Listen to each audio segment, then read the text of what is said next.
저는 한국지역언론인클럽 회장을 맡고 있는 전남매일 강병훈입니다. 오늘 바쁘신 가운데도 이렇게 참석해 주신 이재명 후보님께 감사드립니다. 잠깐 제 인사만 드리고 토론회 진행하도록 하겠습니다. 오늘로 20대 대통령 선거가 71일 남았습니다. 차기 대통령은 전환기 대한민국 성장 동력을 한 단계 끌어올리고 국민 대화합을 통해 국격을 상승시킬 수 있는 지도자가 절실히 필요합니다. 한국지역언론인클럽이 주최한 오늘 토론회 역시 대한민국의 지도자를 선출하는 데 있어서 역량과 자질을 검증하는 소중한 기회가 될 것입니다. 오늘 토론회는 국가적인 관심사항이나 의제는 물론이지만 특히 지역균형 발전과 지방분권 및 각 시도의 산재에 있는 현안에 대한 질의가 중점을 이룰 것으로 보입니다. 지역균형 발전과 지방분권의 문제는 국민적 공감대 형성을 통한 지도자의 결단과 강력한 추진력이 필요하다고 생각합니다. 대부분이 중앙정부의 지원과 협력, 결단이 필요한 사안이 대부분입니다. 이 자리에서 논의된 지역균형 발전과 각 지역의 현안 문제들이 향후 후보님의 대선 공약에 반영되고 당선될 경우에는 국정과제에 포함시켜 추진될 수 있기를 바랍니다. 그럼 잠깐 이제 오늘 토론회에 앞서 우리 이재명 후보님 양력을 다 아시겠지만 잠깐 소개 올리겠습니다. 후보님은 28회 사법시험에 합격하셨고 경기도 성남시장을 재선 역임하셨습니다. 그리고 민주통합당 기초자치단체장 협의회장을 지내셨고 5년 전 19대 대통령 선거 민주당 후보 경선에 출마하셨던 적도 있습니다. 그리고 35대 경기도지사님을 거쳐 20대 대통령 선거 더불어민주당 대통령 후보로 선출되셨고 지금은 20대 대통령 선거 A부 후보로 등록하셨습니다. 오늘 토론회 진행 방식에 대해서 간단히 설명드리겠습니다. 오늘 토론회는 1부와 2부로 나누어서 진행합니다. 1부는 전국적인 의제와 균형 발전 및 지방 분권 등에 관한 공통 질문과 추가 질문이 있을 예정입니다. 공통 질문은 1분 이내로 해주시고 답변은 5분 이내로 부탁드립니다. 역시 추가 질문은 1분 이내로 답변은 3분 이내로 해주십시오. 그리고 2부 시도별 현안 질문은 역시 질문 1분, 답변은 5분 이내로 해주시고요. 추가 질문의 경우도 질문은 1분, 답변은 3분 이내로 해주시기 바랍니다. 오늘 토론을 위해서 사실 사전에 이제 질문지를 드렸었습니다만은 어떤 소통에 조금 장애가 생겨서 답변지를 받지 못했거든요. 그래서 오늘 우리 회원님들이 후보님들의 많은 의견을 듣기 위해서는 질문은 최대한 짧게 하시고 후보님들의 의견을 많이 듣는, 후보님의 의견을 많이 듣는 그런 전략적인 선택이 좀 필요한 것 같습니다. 그럼 먼저 일부 공통 질문으로 들어가도록 하겠습니다. 우리 공통 질문 스타트는 우리 경상일보의 김두수 본부장님이 해주시겠습니다. 모두 발언. 죄송합니다. 안 해도 됩니다. 그냥 하시죠. 아니야, 모두 발언. 우리 후보님 모두 발언 있겠습니다. 죄송합니다. 그럴까요? 네, 여기는 이제 각 경기도 서울에서 가장 가깝다면 경기도, 인천 여러 지역들 특히 이제 동남쪽 지방에 계신 지역 언론사 여러분들이 오신 것 같습니다. 서울도 분명히 한 지방인데 서울을 대표한다는 또는 서울을 기반으로 한 지방 언론은 없다는 게 이게 바로 참 특이한 점이죠. 이게 뭐냐면 서울도 하나의 지방임에도 불구하고 서울은 중앙이라고 보통 표현하게 되는 것이죠. 이게 수도권 1극 체제의 현실을 보여주는 것이기도 합니다. 우리나라가 이제 과거에 자원이 부족할 시대에 이제 특정 지역 또는 특정 영역에 집중 투자하는 방식의 소위 불균형 성장 전략을 취하면서 이제 수도권에 집중 투자했고 그래서 수도권을 중심으로 나름 이제 고도 성장을 해왔던 게 지금 우리의 과거죠. 근데 이게 이제 그 한계에 좀 다다른 것 같습니다. 그 한계에 다다른 것이 이제 투자 자원은 남아도는데 투자할 곳이 없어졌고 또 서울은 과밀해서 폭발하게 생겼고 지방은 소멸의 위기를 겪게 돼서 이 소멸과 과밀 이 폭발, 이 두 측면이 모두 국가의 장기 발전에 장애를 초래하고 있는 상태입니다. 그래서 이런 문제를 어떻게 해결할 것이냐에 대해서 꽤 오래 전부터 이제 자치 분권의 강화 그리고 국토 균형 발전 정책의 중요성이 얘기돼 왔습니다. 그 첫 번째 시도를 했던 게 아마 참여정부였던 것 같고, 그런데 그 참여정부의 행정수도 이전이나 국가 균형 발전 전략이 충분한 상태까지 이르지 못했기 때문에 지금도 수도권 집중, 불균형 발전이 문제가 되고 있는 거죠. 그래서 앞으로는 아마 국가의 이제 장기 성장 전략, 장기 발전 전략의 일부로 균형 발전 전략은 매우 중요한 핵심적인 정책 과제가 될 겁니다. 꽤 오래전부터 이 얘기를 해왔지만 여전히 이제 수도권을 중심으로 한 그 기성체계 입장에서는 균형 발전 전략에 약간 상대적인 손실을 본다고 보니까 아무래도 흔쾌하지 않는 측면이 있고, 그러다 보니까 정책을 결정을 하려고 해도 저항이 많고 또 집행 과정에서도 저항이 많게 된 게 아닌가 싶습니다. 지방이 좀 수도권과 좀 대등하게 성장한다고 하는 건 저는 이제 아까 말씀드렸던 것처럼 핵심적인 이제 지방에 대한 배려 차원을 넘어서서 국가 생존 전략이라고 보는데, 구체적으로 이걸 어떻게 이뤄낼 것이냐. 국가의 가용 자원들을 하후 상박, 억강 부약의 원칙에 따라서 지방에 우선 배정하는 게 핵심이겠죠. 재정이든 아니면 기업 공공기관 배치든 교육기관 배치든 인프라 구축 뭐 이런 데서 지방에 대한 우선적 고려, 가중치 부여 이런 게 필요하지 않을까 생각합니다. 네, 오늘 여러분도 만나 뵙게 돼서 반갑고요. 뭐 시간이 충분하지는 않겠지만 서로 필요한 것들을 묻고 저도 의견도 좀 내고 그런 좋은 시간 되기 바랍니다. 고맙습니다. 반갑습니다. 네. 후보님 모두 발언 감사합니다. 그러면 일부 우리 전국적 현안 및 지방 균형 발전과 지방 분권에 관한 공통 현안 질문 들어가겠습니다. 첫 번째 질의자로 우리 경상일보의 김두수 본부장님 질의해 주시겠습니다. 네, 안녕하십니까. 산업수도 울산의 경상일보 김두수 기자입니다. 이재명 후보께서는 집권 더불어민주당의 대선 후보로 선출된 지 지난 10월 10일 선출된 지 지금 70여일이 지났습니다.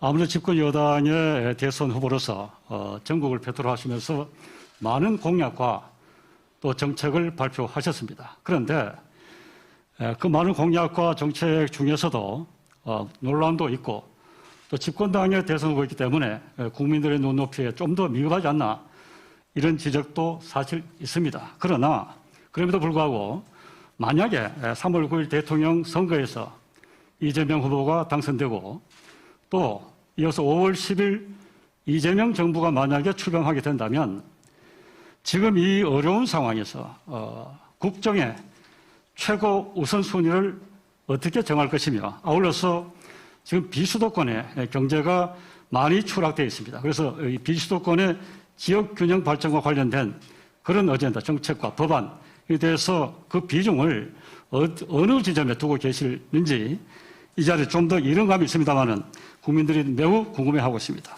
좀 소상하게 말씀해 주시기 바랍니다. 네, 제가 이제 모두 발언에서 이미 말씀드렸던 부분과 아주 관계가 많은 것 같습니다. 지금 이제 우리 사회의 제일 큰 문제는 이제 균열과 갈등인데, 뭐 정치적인 측면, 경제적인 측면, 뭐 사회 문화적인 측면 여러 가지가 있겠지만, 그 중에 저는 정치적인 문제들은 이제 현상이고, 근본적으로는 경제 문제라고 보고 있습니다.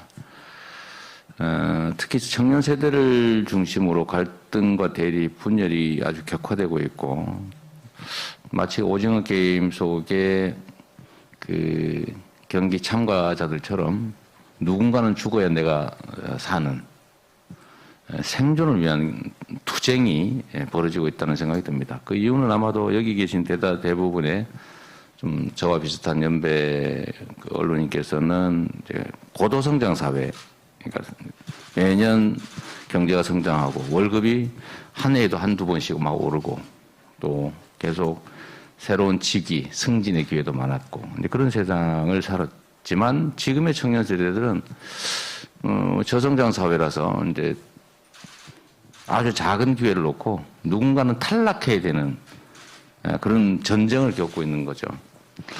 우리 세대들은 경쟁에서 지더라도 탈락하는 건 아니고, 그러니까 우선순위, 뭐 이런 데서 약간 밀리는 그런 정도였다면 지금은 둥지에서 밀려나면 떨어져서 이제 재기불능한 상태로 추락하는 그런 상황이 돼버린 거죠.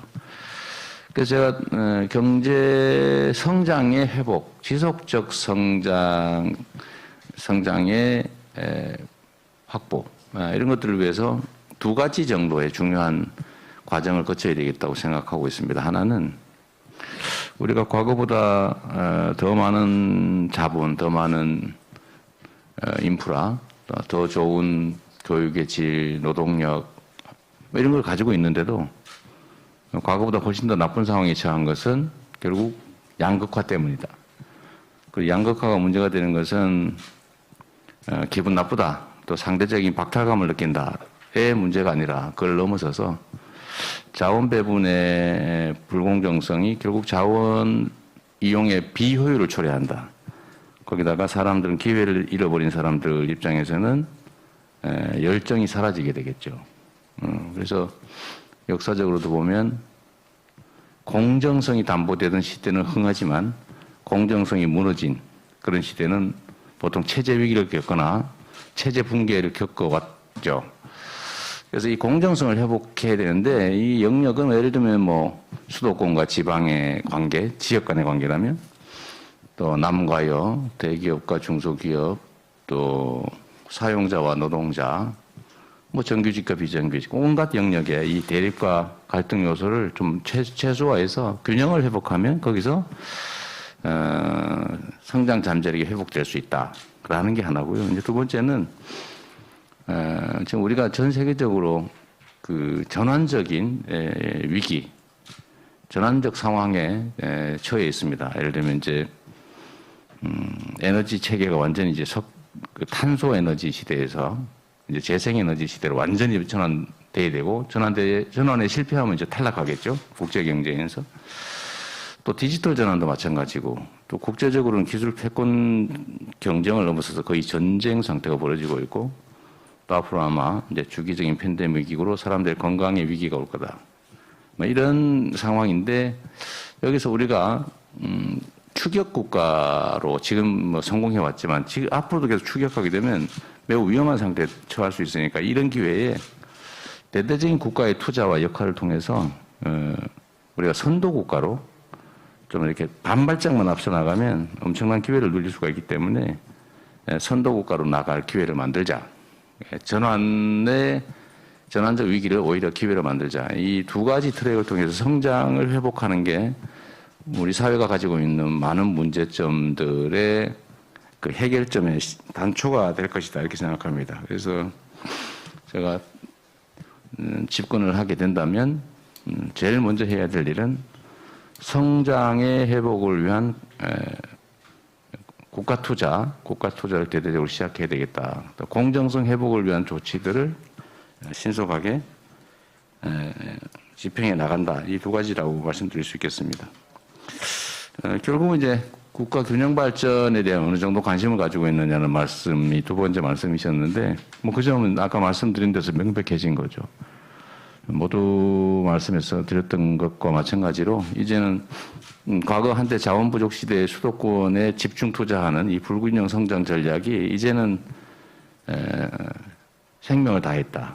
이제 오히려 국가 성장을 가로막는 장애 요인이 되고 있기 때문에 이제는 균형 성장 전략을 통해서 지방도 살고 수도권은 과밀을 좀 벗어나서 쾌적하게 삶의 질이 높은 지역으로 가야 된다는 것이고요.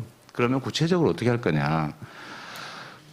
지금 1극 체제, 수도권 1극 체제죠. 수도권 1극 체제에서 지금 각 지역들에서 예를 들면 이제 부울경 메가시티 또는 뭐 대구 경북 통합 메가시티 또 충청권 메가시티 광주 전남을 중심으로 한 이런 이제 메가시티 뭐 운동이랄까 뭐 이런 메가시티 조성 의지가 매우 활발하게 강력하게 표출되고 있는데 저는 그게 하나의 길이겠다는 생각이 좀 들기도 합니다.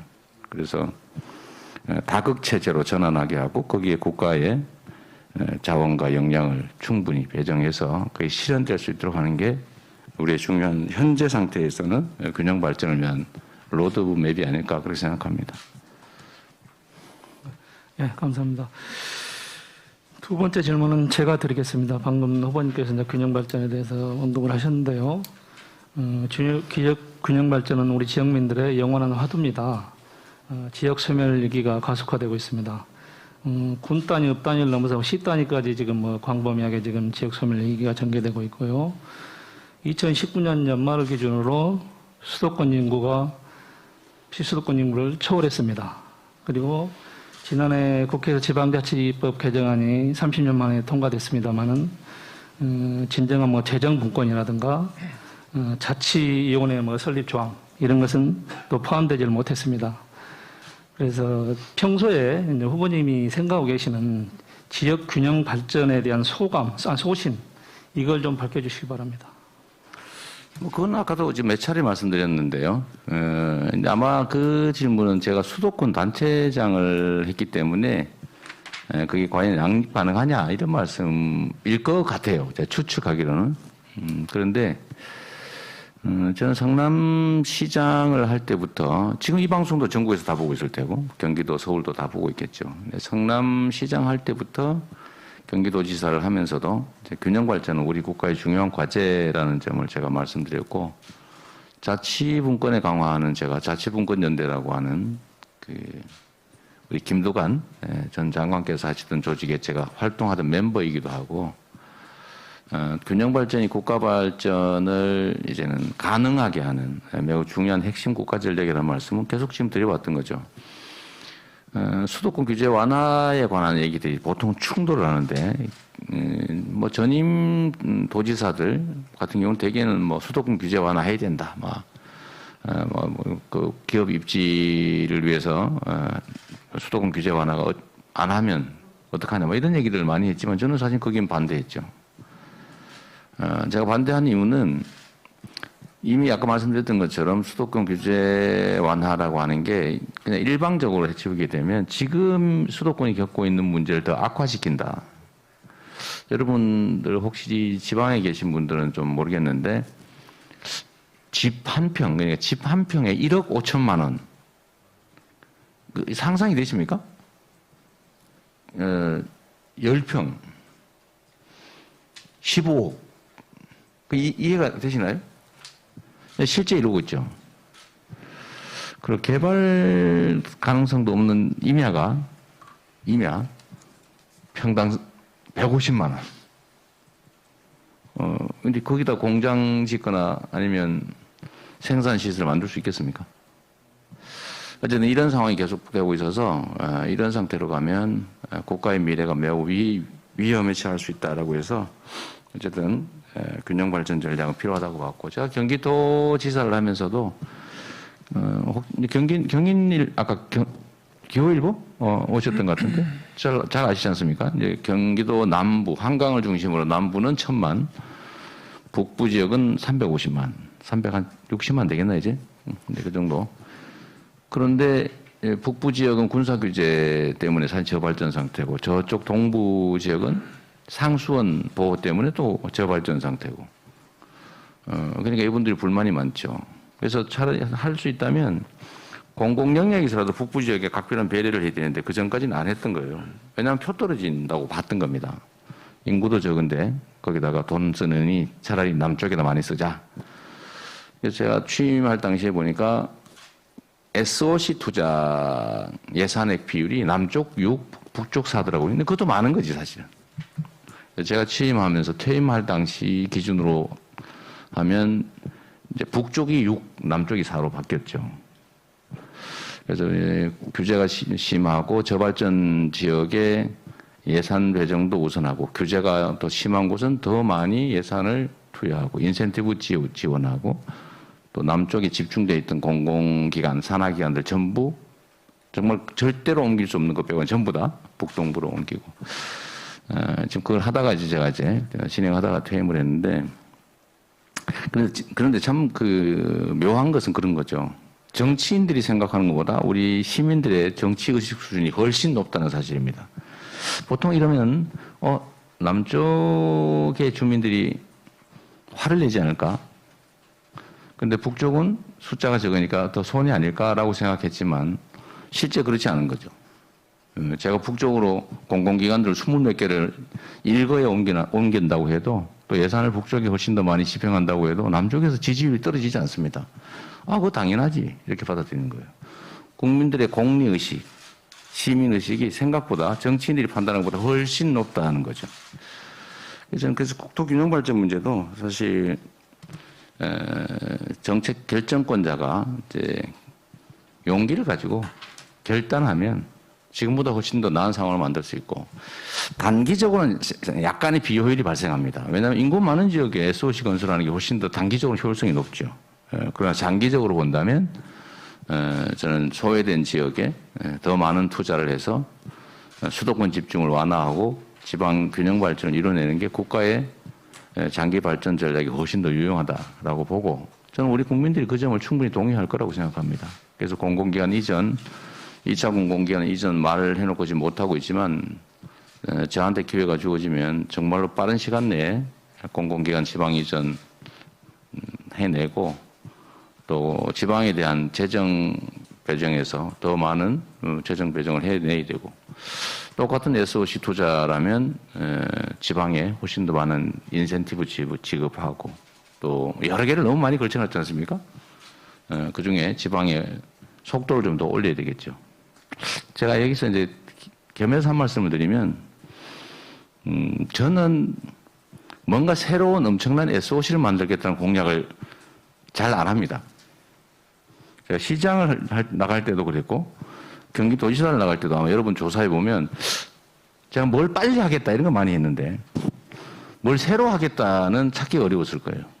정치인들이 엄청나게 많은 걸 약속해 놨더라고요. 이미 계획해 놓은 거 무슨 살짝 설계만 해 놓은 거 타당성 조사하는 거 너무 많아서 그걸 하기도 너무 벅차가지고 제가 새롭게 뭘 시작하겠다는 얘기는 거의 할 필요가 없었는데 그래도 역시 우리 도민들 시민의식 수준이 높아서 저에 대해서 평판이 매우 좋았다. 그래서 저는 국가 이번에 이제 대선에 나가면서도 새로 뭘 하겠다라는 거는 아마 여러분들 아시겠지만 신재생 에너지 산업에 인프라 투자를 대대적으로 하겠다라는 이런 전체적인 것 말고 어느 지역에 무슨 시설 하겠다는 거기다 제가 공약을 새로 한 게 없다는 말씀드립니다. 반대로 얘기하면 이미 발표되고 진행 중인 것들을 빈말이 아니라 실천하는 게 중요하고 또 새만금처럼 뭐 시작했는데 30년씩 걸리고 이렇게 하지 말고 뭘 시작하면 신속하게 끝낸다. 그래야 고통도 줄이고 예산 재정의 효율성도 올릴 수가 있는 거죠. 그런 점에서는 여러분들께서 좀 이해를 해 주시길 부탁드립니다. 네, 감사합니다. 다음 세 번째 질문자로 우리 국제신문 박태우 부장님이 질의해 주시겠습니다. 네, 국제신문의 박태우 정치부장입니다. 후보님이 이번 대선이 비호감 대선이라는 이런 여론들이 많이 있습니다. 네. 네. 후보님의 이유가 무엇이라고 생각하시는지 궁금하고요. 그리고 앞으로 이런 여론을 어떻게 개선해 나가실 건지 의견을 말씀해 주십시오. 이제 냉정하게 그 삼자적 입장에서 또 과거 사례를 비교해서 통시적으로 비교하면 정말로 객관적으로 후보들이 그러하냐? 저는 아닐 거라고 봅니다. 그 이전에 대선에 출마했던 사람들의 예를 들면 인생 이력이나 등등을 다 보면 그런데 왜 지금 이게 많이 문제가 될까? 첫째는 포지티브 경쟁을 하면 이길 수 없다고 판단하는 정치 세력의 네거티브 전략 때문이다 라고 생각하죠. 뭐 보셨겠지만 요즘 뭐 터무니없는 네거티브가 하도 많아가지고 그래서 국민들의 일부는 저게 일부는 사실이 아닐까 이렇게 생각하는 거죠. 예를 들면 제 아들이 무슨 삼수를 해가지고 특별 전형에 공부 못하는 애가 고대를 부정 입학했다. 이거 100% 다 거짓말입니다. 그걸 의원 66명이 연명으로 뭘 했다는 거 아닙니까? 그건 일반 전형이고, 저한테 전 과목 1등급입니다. 전교 거의 수석을 놓치지 않았을 거예요, 고등학교 때. 그리고 지금 뭐 고대 학점도 매우 높고, 전형 서류 확인해서 알 수 있는 건데, 일단 거짓말하고 보는 거죠. 마구 거짓말을. 제 아내 의전용으로 뭐 누구를 뽑았다, 뭐 이런. 황당무계한 일이죠. 제 아내가 경기도 행사에 참여한 게 아마 거의 이 손에 꼽을 정도 숫자밖에 없는데, 도지사 부인이 도의 공식 행사에 한 2번, 3번 이 정도 참여했는데, 거기 총무 의전팀이 참여한 걸 가지고 개인 의전을 뽑았다고 고발했어요. 뭐 등등. 그게 이제 하나의 큰 원인일 것 같습니다. 그러다 보니까 결국은 자꾸 가족들 검증 얘기가 나오게 되고 자꾸 범위가 넓어지는 것 같고요.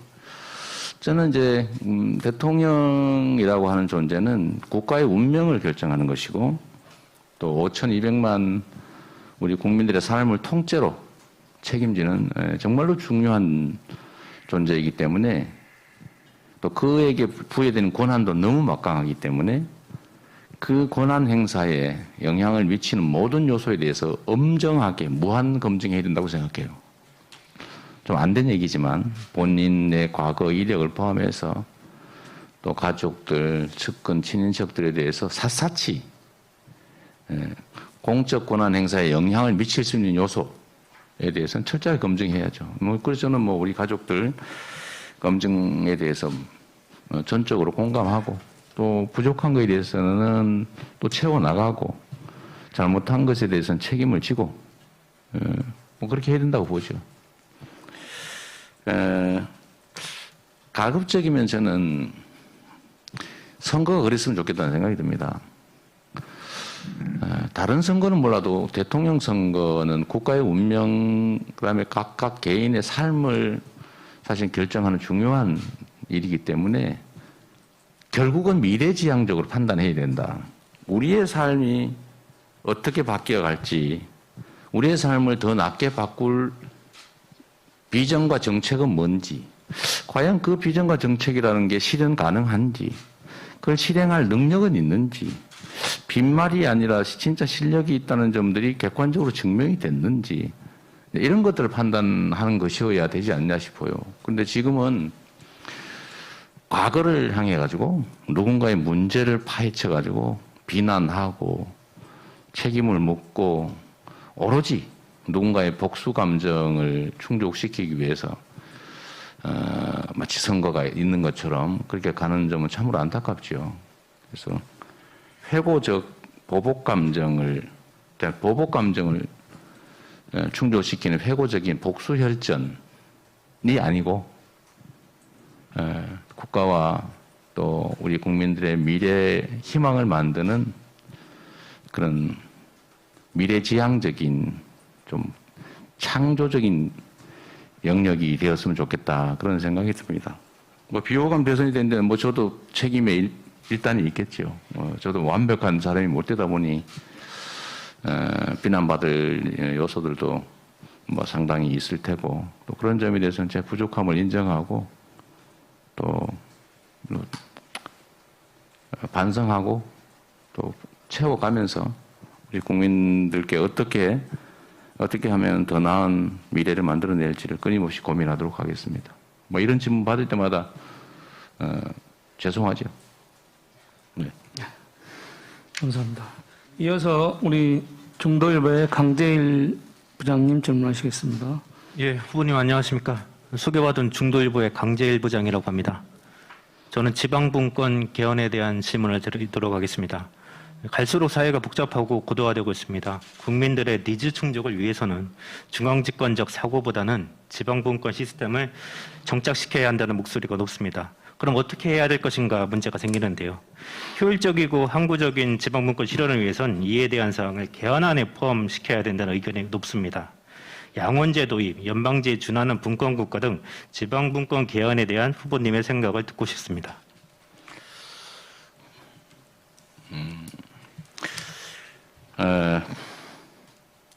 일단은 연방제에 관한 얘기를 한다면요. 연방제는 우리 문재인 정부에서 그렇게 말했던 게 있죠. 연방제 수준의 지방분권을 실시하겠다.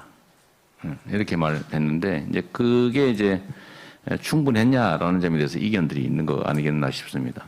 근데 연방제 수준이라고 표현한 데는 이유가 있어요. 연방제로 가겠다라고 하지 않고 연방제 수준이라고 말했던 것은 연방제 자체가 하나의 독립국가들이 필요에 의해서 연합한 형태이기 때문에 그렇습니다. 그러니까 우리는 하나의 국가 아래에 있던 것들을 필요에 의해서 행정구역을 쪼갰기 때문에 사실은 본질적으로 연방제가 될 수가 없죠.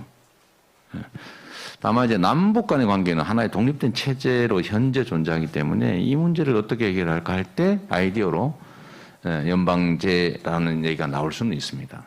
그러나 우리 대한민국 내에서 지방 정부를 연방제화 또는 그렇게 한다는 게 가능하겠냐? 그건 저는 좀 쉽지는 않을 거라고 보고요. 다만 그 말은 맞는 거다. 연방제 수준이라고 표현할 만큼 강력한 지방자치 분권이 필요하다라는 점은 저희가 동의하죠. 양원제는 이제 결국 이제 연방제와 이제 사실 관련성이 아주 높은데 미국처럼 하나의 국가를 대표하는 데는 인구 따지지 말고 똑같은 수로 대표한다. 연합국가니까. 근데 우리 같은 경우 보면 제주도에서도 인구가 60만밖에 안 되는데 제주도에서도 국회를 대표하는 양원제로 2명 뽑고 서울도 2명 뽑고 이게 가능하겠냐. 경기도 2명 뽑고. 네, 어쨌든 그런 좀 문제들이 좀 있는 것 같습니다. 물론 조정할 수도 있겠지만. 이건 논의할 여지가 상당히 많다. 양원제 문제는. 쉽게 어느 한쪽으로 결론 내기 쉽지 않은 의견인 것 같습니다. 개헌 말씀을 조금 한번 드려보겠습니다. 저는 개헌이 필요하다고 보죠. 지금 우리 대한민국의 현실에 안 맞는 옷이다. 옷이 대한민국이라고 하는 하나의 신체의 발전을 가로막고 있는 상태다. 이렇게 생각합니다.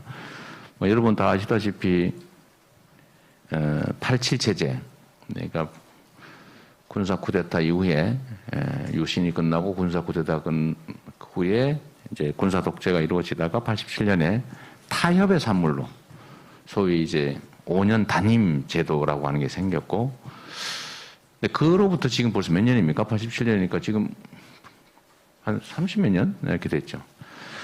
근데 우리는 헌법 개정을 뭐 독재 시대에 이제 독재자 마음대로 하는 경우 빼고는 격변기에 체제에 대한 합의가 이루어졌던 경험이 있습니다. 자세히 생각해 보면 우리가 개헌을 할 기회는 한 번 있었어요. 그때가 언제냐면 전면 개헌을 할 기회는 촛불혁명 직후입니다. 사실 그때 개헌을 했어야죠. 근데 저는 실기했다고 보여집니다. 그 다음부터는 이게 세력 관계가 이렇게 안정이 되고 나면 이게 분명히 유불리 문제가 있기 때문에 이거 규칙 아니겠어요? 쌍방이 합의하는 또는 모든 정치 세력이 동의하는 질서를 만들어내기가 매우 어렵다라는 거죠. 그래서 전면 개헌을 얘기하면 말은 해도 실행 가능성은 저는 거의 제로에 가깝다고 봐요. 합의되기가 거의 불가능하다 이게. 200석 동의를 받아서 국민들이 동의하는 200석 동의가 가능하겠냐. 형식적으로 200석을 넘겨서 동의했다고 하더라도 100석에 해당되는 정치 집단이 극렬하게 저항하면 과연 그거 할 수 있겠냐 그게. 그래서 전면 개헌 얘기를 하는 것은 이제 정치적 레토릭으로 끝날 가능성이 높다고 보기 때문에 저는 이제 실용주의적인 입장에서 가능한 일에 역량을 집중하자고 하다 보니까 이제 개헌 얘기를 잘 안 하게 되는 거죠. 개헌을 해야 된다고 보지만 실현 가능성이 낮다라고 보기 때문에 전면 개헌 얘기는 제가 잘 안 했던 것이고요. 다만 저는 이런 방식으로 좀 전환하자는 생각이 듭니다. 어차피 혁명적 시기가 아니면 전면 개헌이 매우 어렵기 때문에 필요할 때마다 조금씩 점진적으로 개헌해 나가자. 합의되는 것부터. 그래서 합의될 수 있는 게 있죠. 그중에 예를 들면 뭐 기본권을 강화한다든지 이거 누가 반대하겠어요? 반대하기 어렵겠죠. 저는 경제 기본권 이런 건 개념을 좀 도입하자 하는 입장이고요.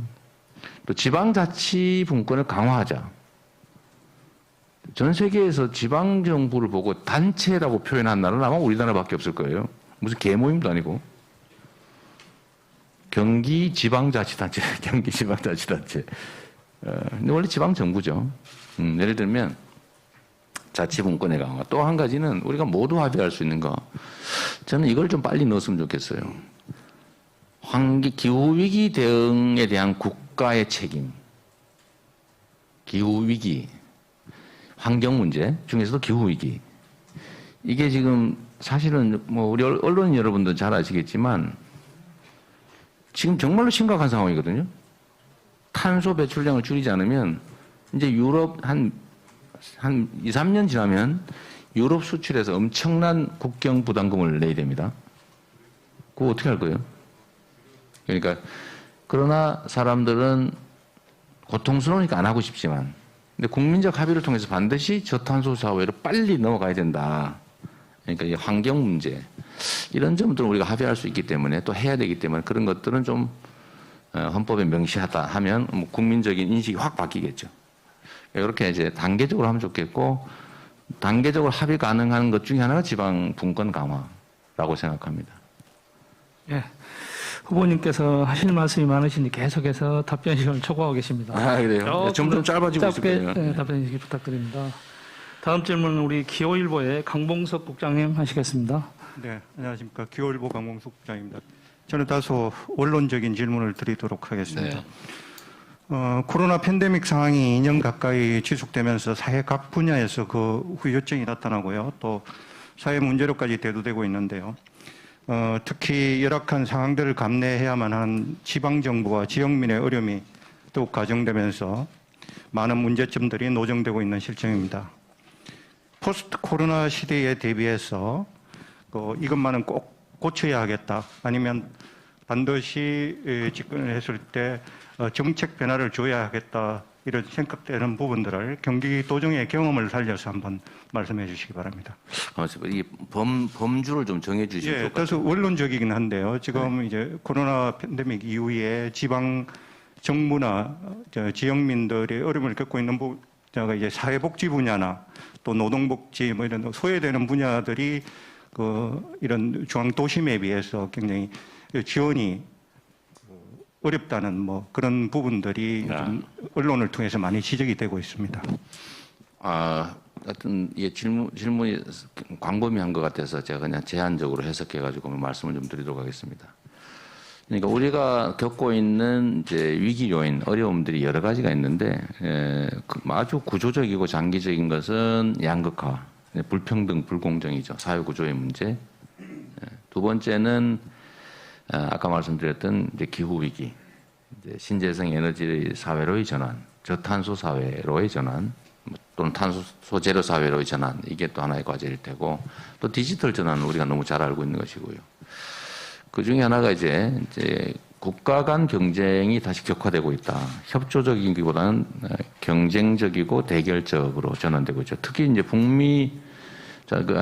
미중 간의 이 격렬한 대립이 우리 대한민국에 미친 영향이 너무 크다. 이런 것도 다 위기 요인인데, 그 중에 하나가 이제 또 당장 닥친 현실로 이제 코로나 팬데믹이 우리 국민들의 삶에 엄청난 영향을 미친다는 거죠.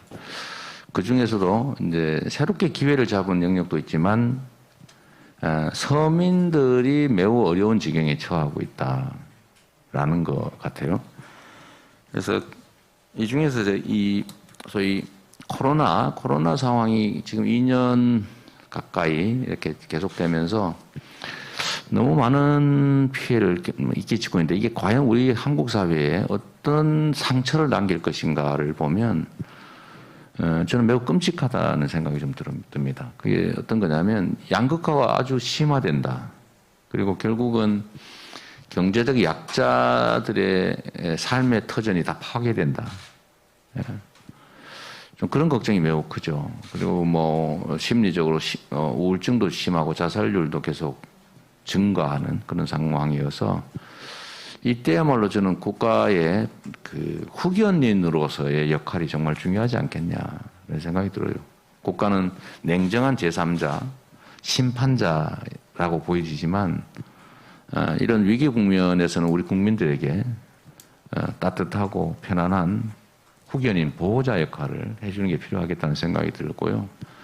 그래서 제가 다른 나라들은 정말로 GDP의 10몇 퍼센트, 보통 15%씩 이렇게 초과 지출해서 지원을 해주는데 왜 우리나라는 1.3%밖에 안 해주냐. 왜 많은 사람들이 울면서 가게 문을 닫고 극단적 선택을 생각하게 만드냐. 저는 그 점에서 좀 너무나 국가가 냉정하지 않냐 지금 그런 생각이 좀 듭니다. 그건 여러 가지 이유가 있을 수 있는데 결국 고도성장 사회에서 오로지 개인의 능력으로만 책임지는 것이다. 각자의 삶은 각자가 알아서 하는 것이다. 라고 하는 아주 왜곡된 능력주의 이런 것들을 관료들이 너무 많이 생각해서 그 생각이 너무 경도돼서 그렇다는 생각이 들고요. 어쨌든 제가 굳이 말씀드리면 지금이야말로 국가의 따뜻함과 편안함, 그다음에 최후의 보루로서의 역할이 필요한 때 아니겠느냐 그런 생각이 듭니다. 김종인 대표께서 100조 지원하자고 말하셨으니까 좀 했으면 좋겠고요.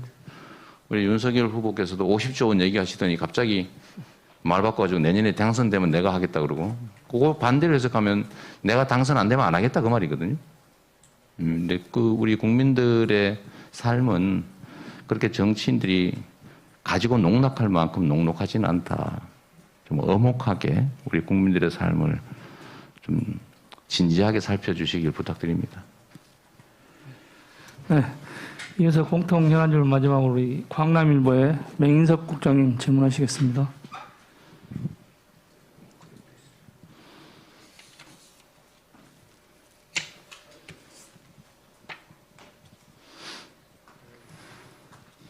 안녕하십니까. 광남일보 맹인섭입니다.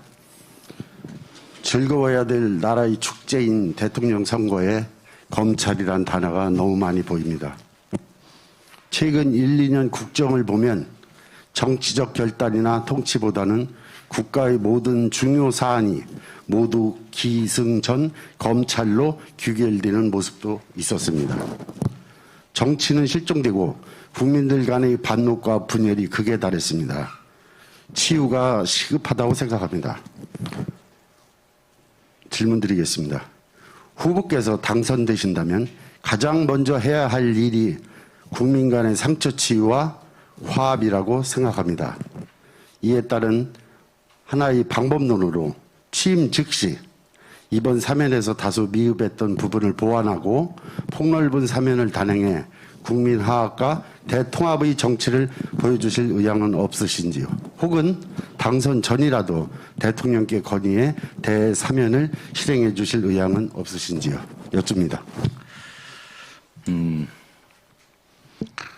우리 사회가 지나치게 갈등 지향적이고 이제 통합이라고 하는 게 본연의 의무라고 할 정치권이 오히려 갈등과 분열을 부추기고 서로 잘하기 경쟁을 하기보다는 어떻게든지 발목을 잡아가지고 상대가 실패하게 만들어서 반사이익을 누리겠다라고 하는 아주 저열저급한 정치가 우리의 현실인 것 같습니다. 정말 안타깝고 가슴 쓰린 얘기죠. 저는 이런 걸 벗어나야 된다고 생각합니다.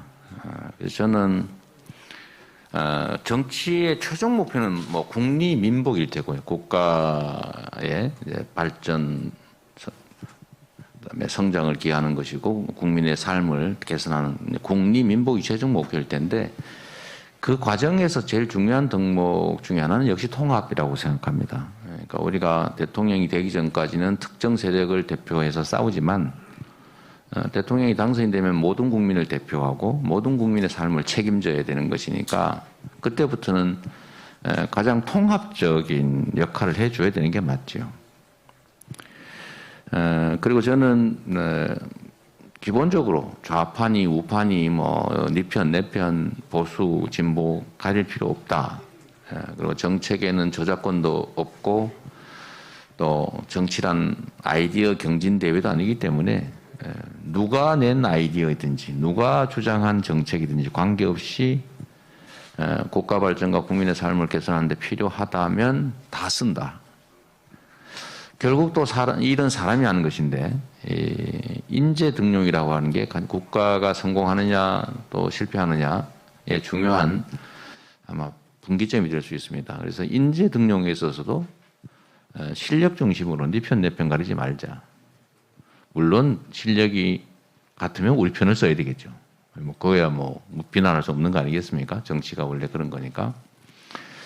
그래서 저는 결국 정치적 지지를 받는 건 상대하고 싸워서 이기는 것에서 지지가 생겨나는 게 아니고 결국 최종 판정을 하는 주권자인 국민들의 체감 만족에 결국은 정치적 지지 여부가 결정된다고 봅니다.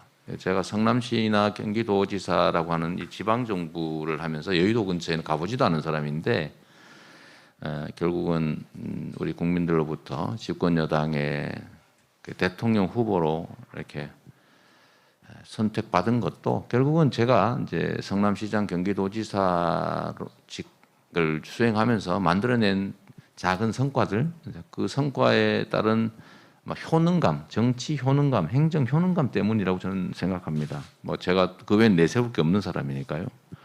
그래서 국정도 저는 결국은 우리 국민들의 삶을 개선하고 국가의 이제 발전과 경제적 성장을 만들어내는 성과에서 그 결과물에서 저는 지지가 생길 거라고 보기 때문에 말씀하신 대로 PR을 웬만하면 가리지 않는 통합 정치 또 실용 내각 이런 것들을 꼭 해보고 싶긴 합니다. 근데 이 통합을 하는 데 있어서 이게 가끔씩은 봉합하고 혼용되는 경우가 있는 것 같아요. 봉합. 적당히 묻어두고 막 봐주고 그냥 이거 없는 걸로 치고 넘어가자. 이거는 전 통합이 아니라고 생각해요. 진정한 통합이란 사리는 분명하게 하고 책임질 건 책임지고 역할을 분담하는 것, 존재를 인정하는 것, 그리고 잘하기 경쟁을 해서 더 좋은 정책, 더 좋은 사람을 쓴다라고 하는 원칙이 관철되면 진정한 통합이 이루어질 것이다. 진영으로 네 편 내 편 하지 말고요. 저는 그런 정치 풍토, 정치 행정 풍토를 만드는 게 진정한 통합이라고 보고요. 사면 얘기로 이제 좁혀 들어가면 이거는 지금 당장 예를 들면 이게 사면, 그러니까 대사면 조치가 과연 국민 통합에 도움이 될까 아닐까? 또는 특정 정치인에 대한 사면이 국민 통합에 도움이 될까 안 될까는 매우 상대적인 약간 상황적인 문제가 있긴 한 것 같습니다. 결국 이명박 상대 사면 얘기로 더 좁혀질 수가 있는데 결국은 국민 통합에 도움이 되냐 안 되냐. 두 번째는 충분히 응보의 그 결과를 만들어냈느냐. 세 번째 일반 예방 또는 특별 예방이라고 하는 형사처벌의 목표를 이뤄냈냐.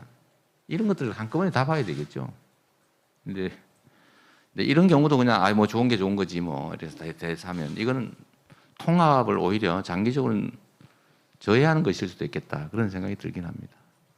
통합이 도움이 되는 범위 내에서는 필요한 부분만 더 하면 되겠죠. 네. 되게 어려운 질문이었습니다.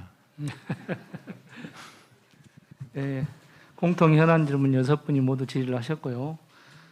공통 현안 보충 질의를 우리 또 경상일보 김두수 본부장께서 신청하셨습니다. 후보님께 3분 이내로 짧게 좀 대답해 주시면 하겠습니다. 오늘 보니까 문재인 정부의 임기가 4년 8개월이 지났습니다. 지금 하산길에 거의 4개월밖에 남지 않았습니다. 그런데 실제 오늘 동남권에 의미 있는 것은 동해남부선 울산과 부산을 관통하는 오늘 개통식이 있었습니다. 그래서 문재인 정부에서 동남권에 많은 걸 신경 쓰고 실제 또 비수도권의 경제에 대해서 또 현안에 대해서 패스트 트랙을 통해 가지고 예타를 면제한다든지 이런 것이 이제 집권 초반에 많이 했는데 그럼에도 불구하고 문재인 정부의 지난 4년 8개월 동안에 정부의 잘못된 정책을 해서 국민들의 아픔도 많이 있습니다. 그래서 질문의 요지는 집권 당의 이재명 후보께서 문재인 정부의 지난 4년 8개월 동안에 이것은 정말 잘했다라고 평가할 수 있는 대목이 무엇이며 정말 이건 아니다라고 생각하는 그런 점이 정말 무엇인지 말씀해 주시고 또 그리고 만약에 그게 잘못됐다면 만약 앞으로 이재명 정부가 출범한다면 이걸 어떻게 개선할 것인지 두루뭉실하게 하시지 마시고 네. 또 싸움 시키시려고 그런 거예요? 그건 아닙니다. 제가 이제 추구하는 이번 선거의 이제 최종 목표랄까 그런 거는 이제 4기 민주정부 출범이죠. 그리고 어차피 대한민국에서는 국민의힘을 중심으로 하는 이제 보수, 뭐 진짜 보수인지는 잘 모르겠는데 하여튼 보수라고 불리는 영역의 정치 세력이 있죠. 그리고 이제 민주개혁 진영, 민주당이라고 하는 정치 세력이 있고 이 민주당 정치 세력을 기반으로 만들어진 이제 김대중, 노무현, 문재인 정부가 있지 않겠습니까? 1, 2, 3기 민주정부라고 하죠 보통. 저는 이제 4기 민주정부를 만들어내는데 이 문재인 정부 3기 민주정부 또는 2기 민주정부, 1기 민주정부하고 그럼 4기 민주정부 대체 관계가 뭐냐? 다른 거냐? 같은 거냐? 보통은 이렇게 묻고 싶어 하죠. 너 달라? 같아? 그럼 저는 이렇게 말하죠. 같기도 하고 다르기도 하다. 이런 걸 같기도라고 합니까? 그런데 결국은 이제 민주당이라고 하는 하나의 뿌리에서 나온 또는 하나의 줄기에서 나온 뭐 가지일 수도 있고 뿌리에서 나온 하나의 다른 줄기일 수도 있는 거죠. 그래서 뭐 잘한 거는 승계하고 또 부족한 건 채우고 잘못된 거는 반성하고 고치고 또 필요한 건 더 하다 보면 이게 같은 것이기도 하고 다른 것이기도 한 거죠. 그래서 이걸 너무 일도양단해서 흑백 논리로 이거 아니면 저거 이렇게 안 봐주시면 좋겠다. 그래서 제가 청출어람하는 더 새롭고 더 유능한 4기 민주정부로 가겠다. 뿌리는 같지만 이렇게 말씀드리는 겁니다. 구체적으로 뭘 잘해냈냐?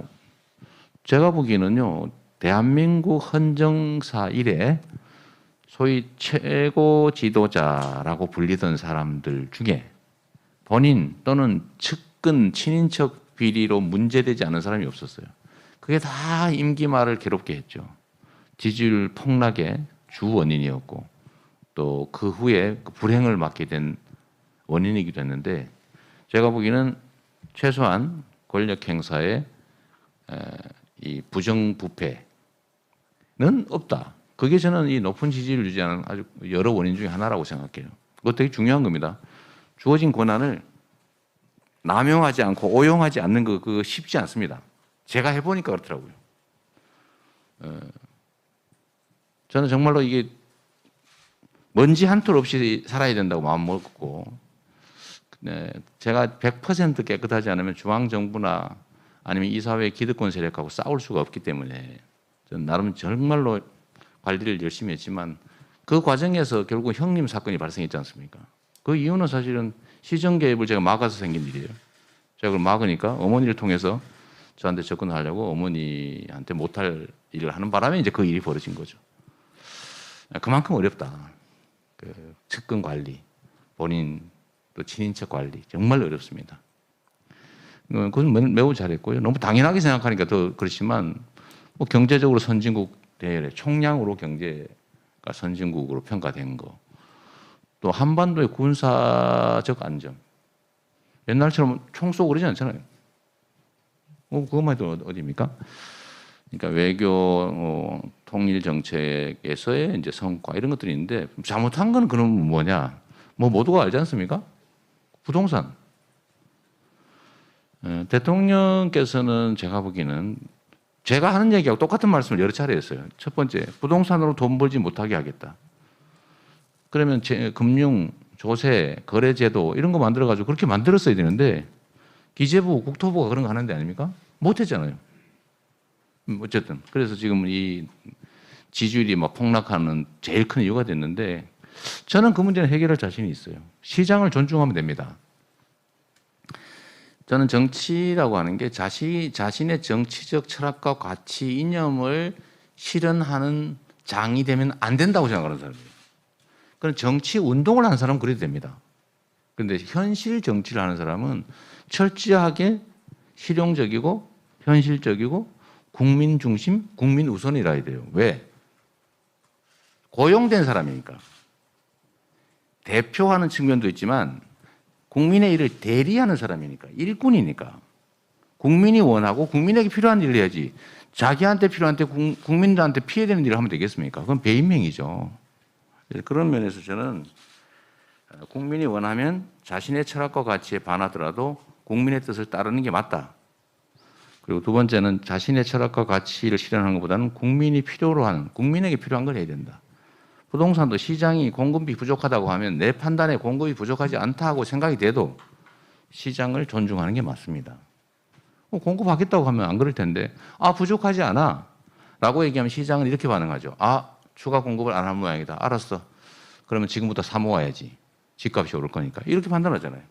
시장 존중이라고 하는 게 매우 중요한데, 저는 그래서 공급량을 늘려달라고 하는 시장의 요구에 부합하도록 첫 번째는 재건축 재개발, 도시 재개발 같은 데서 용적률이나 층수 규제를 적정하게 완화해 나간다.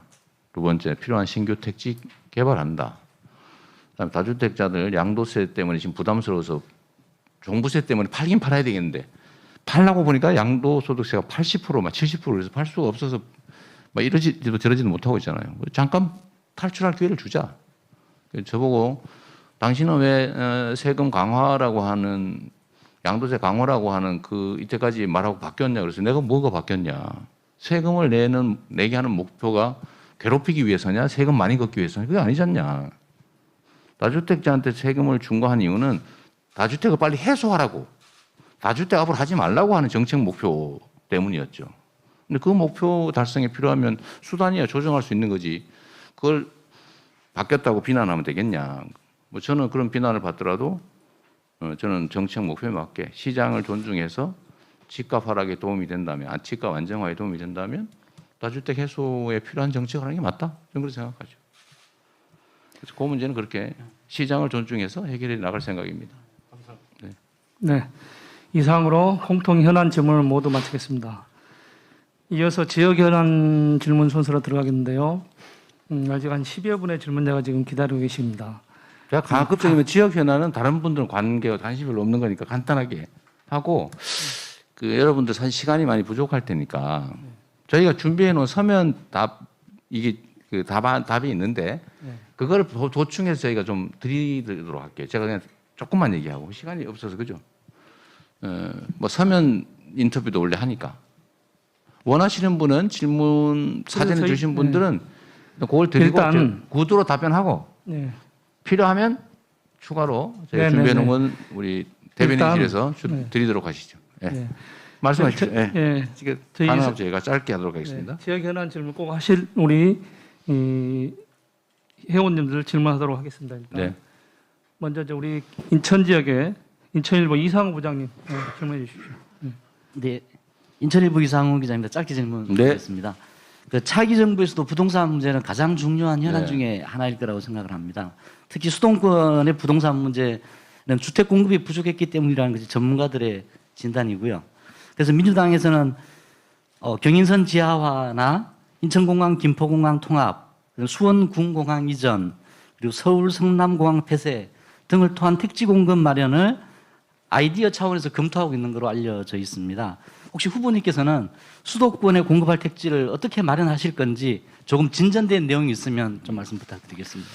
공급을 이게 이제 의견의 차이인데 사실 이제 문재인 정부 동안에 민간 공공 공급 총량이 전 정부보다 더 많았어요. 그러니까 이게 문재인 정부의 관료들 입장에서는 더 많이 공급했는데 왜 자꾸 부족하다 그러지? 수요가 너무 많구나 이거. 그래서 수요를 억제하는 정책을 계속했던 거죠. 근데 시장은 그거 아닌데 우리 공급이 부족한데. 근데 여기서 차이가 발생했던 이유는 공급의 총량하고 구체적인 공급 요구가 좀 달랐던 것 같아요. 그러니까 1인 가구가 막 늘어나고 사람들은 있는 아파트보다는 새로운 아파트, 환경 좋은 아파트 이런 걸 요구했던 건데 그게 부족하니까 아마 이게 서로 의사소통의 문제가 좀 있었던 것 같고요. 그러면 이제 결국은 수요 억제 정책은 실패했고 있고 시장은 부족하다고 느끼니까 공급을 늘려야 되는데 공급을 늘리는 방법은 여러 가지가 있습니다. 첫 번째 방법이 기존에 많이 가지고 있는 다주택자들이 그 시장에 내놓는 거예요. 이게 제일 빠르죠.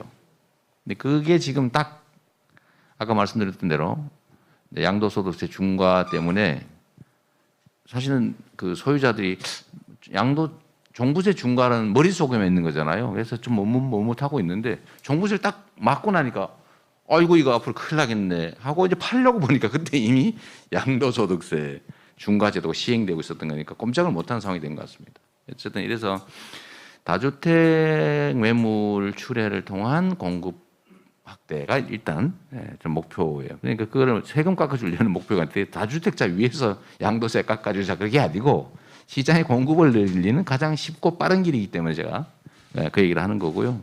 상당히 효과가 있을 거라고 저는 봅니다. 두 번째는 이미 있는 도심의 이제 택지들의 용적률 또는 층수 규제를 좀 완화해서 공급을 늘리는 거죠. 이게 사실 그 다음으로 좀 빠르고 쉬운 일입니다. 근데 여기 이렇게 하면 엄청나게 많은 개발 이익이 특정인들에게 귀속될 가능성이 있으니까 그 중에 일부는 공공으로 환수하는데 예를 들면 거기다 이제 청년주택 몇 퍼센트는 청년주택을 지어서 공공주택으로 관리한다든지 이런 방법이 있겠죠. 세 번째는 이제 신규 택지를 만드는 건데 저는 그 일반적인 예측은 전문가들도 비슷한데 이제는 유동성 축소 국면이고 이자율이 올라가고 있고 마지막 공포 수요가 이제 줄어드는 단계에 왔기 때문에 저는 주택 가격이 안정될 가능성이 매우 높다고 보죠. 그럼에도 불구하고 어쨌든 부족하다고 하니까 기존의 공급 목표가 280만 원대 민간 포함해서 그 외에 좀 추가로 저희가 할 수 있는 게 아까 말씀하셨던 대로 예를 들면 서울이나 뭐 부산도 그런 거 있죠. 서울, 부산, 뭐 대구도 있는 것 같은데 하여튼 이 도심을 관통하는 도로 이게 지금 도심을 분할하고 있잖아요. 근데 과거에는 이걸 지하화하고 그 위를 개발하는 게 경제성이 없었습니다.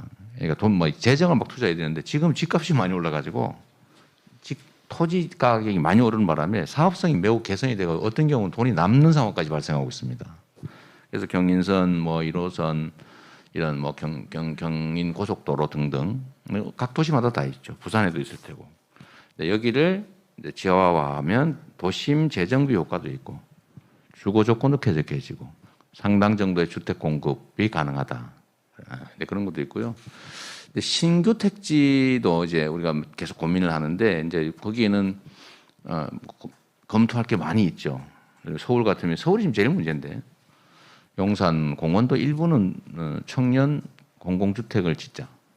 뭐 그런 의견도 있고 용적률을 아주 높게 하면 많이 지을 수 있다. 일부만 아주 조금만 해도 뭐 거기다가 예를 들면 서울공항, 김포공항 얘기도 뭐 있고 그런 것들은 이제 공급 총량을 봐서 뭐 판단을 해야 될 문제라서 여기서 뭐 하겠다 말겠다 하면 거기다 투기하라는 소리밖에 안 돼서 저희가 매우 고민되는데 하여튼 시장이 만족할 수준의 공급이 부족해서 집값이 오르는 일은 없도록 만들 생각입니다. 네, 감사합니다. 이어서 광주 전남 지역 현안에 대해서 우리 광주메일 김진수 본부장님 질의하시겠습니다. 반갑습니다. 광주메일 김진수 기자입니다. 저는 그 광주 금공항 문제를 먼저 질문드리고 싶은데요. 그게 아주 최장기적으로 필요하고 있는 그런 사업인데 네. 현재와 같은 이런 그 기부대 양육 방식으로는 해결이 어렵다는 지적이 많습니다. 네.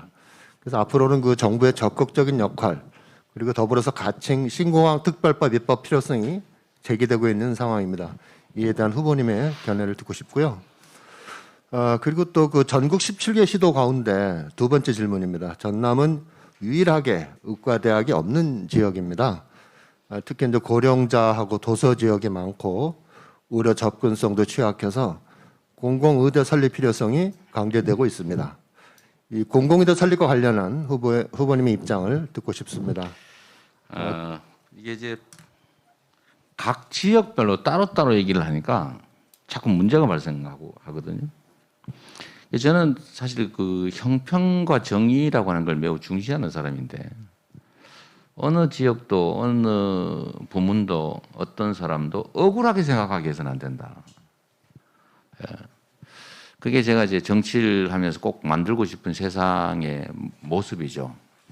근데 공항이 이제 대구에도 공항 문제가 있고 광주에도 공항 문제가 있고 부산에도 공항 문제가 있고 경남에도 있고 이제 수원은 좀 약간 달라요. 수원은 이제 군 공항을 이전하자마자 문제인데 이제 도심 공항을 외곽으로 빼는 이런 문제가 있는데 여하튼 경남, 뭐 울산, 부산 이 여기는 가덕 신공항이라고 하는데 어쨌든 현재 예측으로는 17조 원 훨씬 더 들 거라고 보통 예상하지만 여하튼 명목상으로 17조 원이 투자되는 사업을 하기로 정부가 책임지기로 하고 시작했지 않습니까? 특별법을 만들어서. 그럼 광주는 뭔데? 대구는 뭔데? 이런 생각이 당연히 들지 않겠어요. 그래서 저는 이런 의사결정을 할 때는 각 지역에 대한 고려를 충분히 했어야 되는데 좀 그런 점이 아쉽다. 결정했으니까 저는 존중하지만. 그래서 부산도 일단 뭐 누가 권할서 분명히 하겠지만 부산은 저는 이미 결정했으니까 아까 말씀드렸던 것처럼 새만금 하듯이 30년 걸리가 질질질 끌고 이런 거 안 된다. 예산 낭비에다가 국가적으로 국민들이 너무 고통받는다. 무슨 희망 공문하는 것도 아니고 한번 정했으면 신속하게 정리하자라는 입장이고요. 이제 그러면 대구하고 광주는 또 억울하지 않겠어요? 아니 뭐 부산은 거기는 인삼 먹나 우리는 뭐 무 먹냐 뭐 이런 얘기 나올 만하지 않습니까? 그렇게 억울하게 만들면 안 되기 때문에 광주도 결국 재정 문제 때문에 그 군공항 이전이 지금 답보 상태인 거 아니겠어요? 결국 돈 문제 아닙니까? 그래서 저는 거기도 지원을 해서 신속하게 공항을 이전하는 게 맞다. 그리고 이제 공항을 안 받으려 그러면 해당 지역에 인센티브를 충분히 주고 경쟁을 시키면 저는 얼마든지 받을 거라고 보거든요. 또 지역 경제에 도움이 되니까. 그래서 그런 방식으로 광주 공항 이전 문제도 좀 해결했으면 좋겠고요. 저는 그렇게 할 생각입니다. 대구도 마찬가지인데 대구도 이게 지지부진하잖아요. 대구도 일단 누가 뭐 물어볼 거니까 미리 말씀을 좀 드리면 이전된 공항을 어떻게 활용할지도 중요한데 좀 미안한 얘기지만 앞으로 육상교통이 계속 발전할 거거든요. 지금 KTX 이런 것도 하는데 앞으로 뭐 하이퍼루프니 이런 것까지 하면 비행기 타러 가는 시간에 목적지에 도달하는 시대가 곧 옵니다. 그리고 유럽은 이미 그 국내 단거리 항공은 탄소 배출이 많다 이래가지고 폐쇄하는 쪽으로 가고 있어요. 이미. 근데 우리는 더 짧지 않습니까? 뜨고 내리는데 시간이 다 걸려버리는데. 어쨌든 그런 상황들도 좀 고려를 해봐야 돼서 이제 공항을 어떻게 활성화할 거냐 중요한데 공항이 빠져나간 도심을 어떻게 할 거냐 이게 더 중요하다고 보거든요. 그래서 대구는 신속하게 결정된 대로 옮기고 거기에 필요한 뭐 도로니 이런 것들은 인프라를 신속하게 구축하는데 저는 그보다 더 중요한 게 저는 도심에 비게 될 그 공항 부지를 대구 같으면 이제 기업 혁신 도시로 만들자. 기업들한테 인센티브를 주고 그냥 집 짓고 이러지 말고 필요한 기업 입주에 필요한 부분까지만 하되 기본적으로는 기업들 중심의 혁신 도시로 만들자. 라는 생각이고요. 광주도 마찬가지로 광주는 이미 그 공항 부지를 어떻게 활용할지 대체적으로 계획을 해놨더라고요 보니까. 그러니까 인공지능 중심의 혁신 도시 뭐 이렇게 컨셉을 잡았던데 그렇게 될 수 있도록 정부가 지원하는 게 아까 말씀드렸던 이 다극 체제를 만들기 위해서는 어차피 재정 투자를 해줘야 되거든요. 그래서 그 중에 일부로 이 사업은 이미 진행되고 있기 때문에 신속하게 현실화되도록 하겠다는 말씀드리고요. 의대 얘기도 지금 여러 군데가 있습니다. 이게 지금 울산은 공공의료원 빨리 만들자, 광주는 광주의료원 짓자, 전남은 공공의대 하나 만들자, 전북은 저기 어디더라? 그 뭐지 춘향이 있던데? 남원이죠. 남원에 그 공공의대 서남대인가 뭔가 없어졌으니까 그 자리에 공공의대 하나 만들자. 이 얘기가 지금 전체적으로 있는 거고 전국적으로는 감염병 전문 병원들을 또 만들어야 된다라는 얘기들도 있고요. 인천이 또 그러죠. 그래서 이런 거는 저는 지금 뭐 제가 원래 공공의료 확충 운동을 하다가 수배되는 바람에 이제 두 번째로 구속되게 생겨가지고 도망갔다가 교회 지하실에서 제가 안 되겠다. 직접 정치에 참여해서 하겠다. 이렇게 마음먹어서 제가 정치 시작했는데 지금 성남의료원은 제가 만들어가지고 아주 유용하게 잘 쓰고 있죠. 500병상이 넘는 대학병원, 웬만한 대학병원보다 낫습니다. 그래서 어쨌든 전남의 의료 상황이 매우 나쁘기 때문에 전남대는 하필이면 광주가 있고, 그러니까 전남 남부 지역에 어쨌든 의대보다는 사실은 의대급 종합병원이 필요한 거죠. 그래서 그거는 결국은 필요한 일이고 이미 뭐 정부 차원에서도 한다고 말을 해놨기 때문에 안 할 수도 없는 상황이 돼서 역시 좀 신속하게 위치를 정하는 게 남아 있을 텐데 이제 좀 해야 될 것 같고요. 광주 의료원 또 울산 의료원 지원도 해야 되고 저는 저 전북의 남원 공공의대도 당연히 발표된 거니까 신속하게 빨리 해야 되는 입장이고 좀 저는 그런 생각이 듭니다. 국민의 생명 안전을 지키는 것만큼 중요한 게 없고 이런 무슨 의료원이니 이런 걸 각 지방 정부가 지원하니까 병원 한 개 2천억씩 들거든요. 이거 감당이 안 됩니다. 결국 정부가 지원해서 지어야죠. 대한민국의 공공의료 비중이 10%도 안 되는 너무 열악해서 저는 지금 후진국보다 더 못해요. 그래서 그 문제는 좀 조정하기 위해서 공공의료 시설 확충에 대해서는 제가 좀 의지를 가지고 신속하게 과감하게 지원할 생각입니다. 이어서 전북 지역 현안에 대해서 우리 전라일보 김영민 국장님 질의하시겠습니다. 네, 전라일보 김영민입니다. 제가 미리 답을 해버린 게 좀 있어서 방금 얘기하셨어요. 공공의료 문제를 하셨고. 빼고.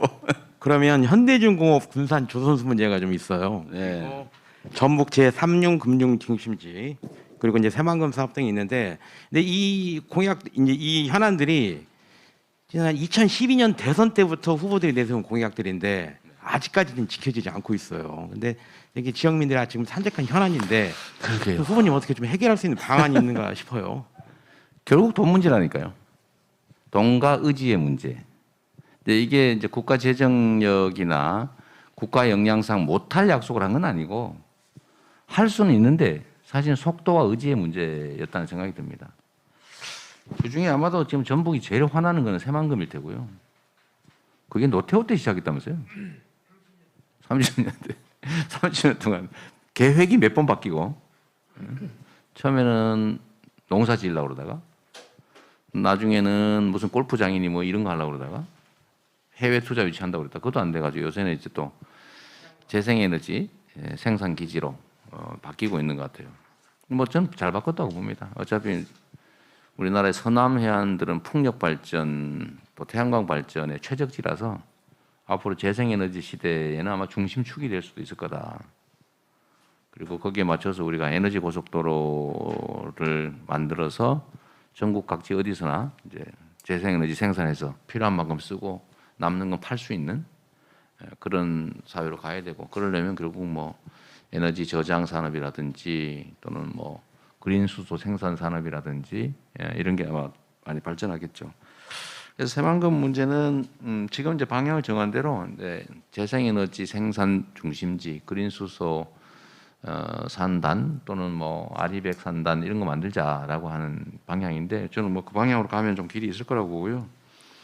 또 군산도 현대중공업 군산 조선소 이게 지금 문을 닫으면서 좀 여러 가지 어려움이 생겼는데 어쨌든 계획한 대로 뭐 중소형 특수선박 그 제조로는 조금 전망이 있다고 하더라고요.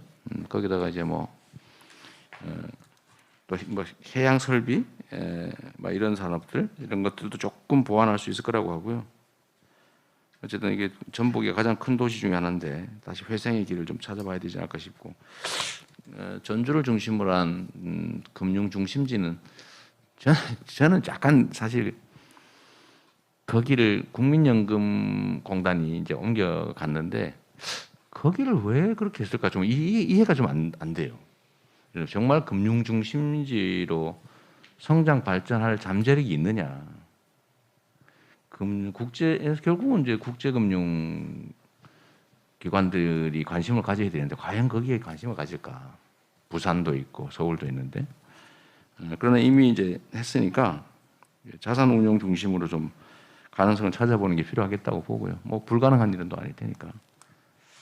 어쨌든 전북은 그런다고 해요. 제가 전국 다 다녀보니까 소외감을 각 다 느끼고 있는데 전북이 느끼는 소외감이 제일 크더라고요. 전북이 제일 심해. 광주 그러니까 이게 지방은 수도권 중심 전략 때문에 다 배제돼서 사실 지방은 전부 소외감 느끼고 있고요. 1차 소외. 이제 한때 군사 정권의 그 분할 통치 전략 때문에 이제 사실 영남에 집중 투자한 때가 있었잖아요. 근데 거기서 이제 호남이 느끼는 소외감을 또 느끼고 있는데다가 호남 중에서도 전북이 소외했다. 이 생각을 하고 계시더라고요. 근데 실제로 뭐 경제 발전 상황도 매우 안 좋고, 그래서 저희 보고 지나가는 길에 들르지 마라. 그래서 제가 그럼 따로 이제 다른 날 뒤에 갔더니 오는 길에 들르지 마라. 그 오지란 말이냐. 그래서 요새는 아예 따로 중간에 딴 걸 넣고 그래서 독자적으로 일정을 잡기도 하는데 그만큼 소외감이 심한 것 같아요. 특히 새만금 때문에 더 그럴 것 같습니다. 사실 30년 동안 그렇게 하면 안 되거든요.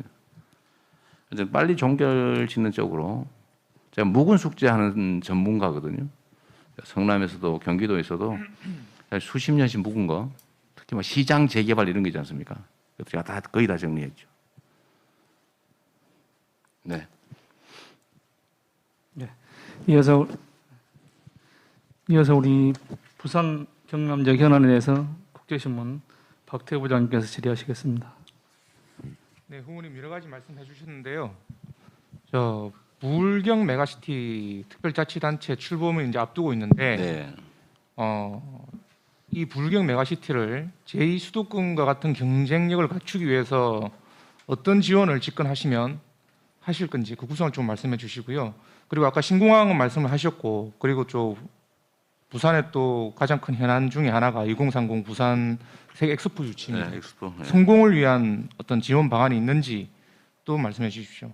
그리고 마지막으로 지금 최근에 부산의 부울경의 가장 큰 현안 중에 하나가 고준위 방사성 폐기물 처리를 원전 밀집 지역이나 원전 안에 저장하는 정부 계획안이 일단 확정이 됐습니다. 부울경 지역에서는 원전과 함께 폐기물까지 집적되는 거 아니냐 하는 그런 우려가 아주 높습니다. 이 문제를 어떻게 풀어나갈 것인지도 같이 말씀해 주십시오. 이게 자, 일단 부울경 메가시티 지원은 저는 지원의 핵심은 인프라 구축일 거다. 근데 인프라의 핵심은 부울경이 따로따로 가지 않도록 이제 1시간 생활권대로 만드는 것이고, 그건 결국 이제 육상 교통 수단을 확보하는 거. 그것도 상당한 비용이 들 텐데요. 그래서 교통 인프라 구축이 제일 중요할 것 같습니다. 그 외에 일반적으로 저희가 이제 이 부울경 메가시티가 아까 말씀드렸던 이제 다극 체제, 수도권 일극 체제가 아니고 다극 체제를 만드는 것의 첫 시발점이어서요. 그것도 이게 중앙 정부가 밀어서 억지로 한 게 아니고 또 해당 지역에서 자발적으로 만들어진 것이라서 정부가 조금만 관심 갖고 지원하면 가능할 것 같습니다. 결국 재정 지원을 인프라 구축에 대한 재정 지원을 잘하는 게 핵심일 것 같습니다. 그 외에 기업 유치나 교육기관 배치 또 이런 얘기도 많이 하시던데 같은 지방 대학인데 왜 서울에 있는 대학은 똑같은 조건인데 돈을 더 많이 내주고 저기 지방에 있는 데는 더 적게 주냐, 이런 문제들을 좀 시정을 해야 될 것 같습니다. 엑스포는 2030년 부산의 가장 중요한 이벤트일 것 같은데, 어쨌든 저는 전에 발표했던 대로 이제 총리가 주관하는 유치단을 만들어서 유치하자. 그리고 대통령이 직접 유치단에게 설명할 기회를 갖는 방식까지 동원했더라도 어쨌든 유치하자 이런 입장이고요. 그게 아마 부산 북항 재개발하고 매우 연관성이 높은데, 부산 북항 재개발도 계획대로 잘 될 수 있도록 기반 시설 지원을 좀 잘 해나가도록 하겠습니다.